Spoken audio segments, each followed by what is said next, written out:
একজন কৃষক ছিলেন যিনি শুধু ছাগলের দুধ খেতেন। যখন তার খুব খিদে পেত তখন তিনি কবুতরের কাছে খাবার চাইতেন। একদিন কবুতর কোথা থেকে একটা সোনার পাত্র নিয়ে এল। সেই পাত্রে একটা বার্গার রাখলো। সঙ্গে সঙ্গে পাত্রটা হাজার হাজার বার্গারে ভরে গেল। কৃষক অনেকগুলো বার্গার খেলেন, কিন্তু অতিরিক্ত বার্গার খাওয়ার ফলে তার পেটে ব্যথা শুরু হলো। তখন কবুতর বার্গারের সঙ্গে ওষুধ মিশিয়ে দিল। সেই ওষুধ খেয়ে কৃষক সুস্থ হয়ে গেলেন, কিন্তু কবুতর কাঁদছিল, কারণ কেউ তার ভিডিওতে লাইক বা সাবস্ক্রাইব করেনি।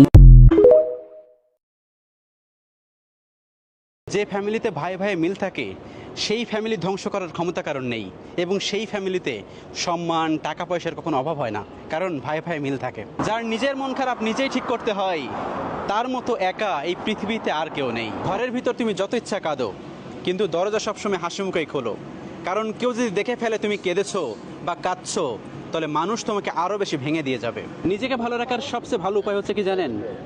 অল্পতেই সন্তুষ্ট হবেন এবং কোনো মানুষের পর আশা রাখবেন না, তাহলে আপনি সন্তুষ্ট থাকতে পারবেন। মানুষকে বানানো হয়েছিল ভালোবাসার জন্য, আর টাকাকে বানানো হয়েছিল ব্যবহার করার জন্য। কিন্তু এখন মানুষ কোনটা করে জানেন? মানুষ এখন মানুষকে ব্যবহার করে আর টাকাকে ভালোবাসে। মানুষের কি নিদারুণ বাস্তবতা একবার দেখুন, এখন মানুষ টাকাকে ব্যবহার করে। এক লোক তার ছেলেকে তাদের পুরনো গাড়িটি দেখিয়ে বলল, এটা নিয়ে যাও, দেখো তো কেউ কিনতে চায় কিনা। ছেলে গাড়িটি নিয়ে প্রথমে এক সাধারণ দোকানে গেল। কিছুক্ষণ পর ফিরে এসে বলল, বাবা, দোকানদার বলল গাড়িটা খুব পুরনো, তাই সর্বোচ্চ 30,000 টাকা দেবে। লোকটি হেসে বললেন, এবার অন্য এক দোকানে নিয়ে যাও, দেখো ওরা কি বলে। ছেলে আরেকটি দোকানে গিয়ে ফিরে এসে বলল, এবার তো আরো কম, ওরা বলছে এটার দাম 20,000-এর বেশি নয়। লোকটি আবারও হেসে বললেন, এবার শহরের এক এন্টিক জিনিসের দোকানে নিয়ে যাও, দেখো ওরা কি বলে। ছেলে গাড়িটি নিয়ে গেল সেই বিশেষ দোকানে। দোকানদার গাড়িটিকে দেখে পুরাই হতবাক। তিনি বললেন, এটা তো দ্বিতীয় বিশ্বযুদ্ধের সময়কার বিরল গাড়ি, এটা তো ইতিহাসের অংশ।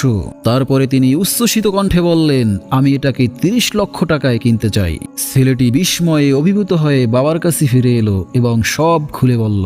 লোকটি তখন মৃদু হেসে বললেন, হে আমার সন্তান, যে তোমার মূল্য বোঝে না তার কাছে তুমি অমূল্য হয়েও মূল্যহীন, কিন্তু সঠিক জায়গায় গেলে তোমার মূল্য লাখ গুণ বেড়ে যাবে। তাই জীবনে কখনোই নিজেকে কম মূল্যবান ভেবো না।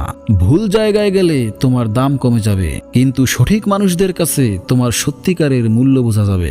যে তোমার মূল্য বুঝবে সেই তোমার আসল বন্ধু। বাকিরা হলো দরকারের সঙ্গী। দরকারের সঙ্গী সহ সবাইকেই ভালোবাসবে, কেবল বিশ্বাস করিও তাকে যে তোমার মূল্য বুঝে।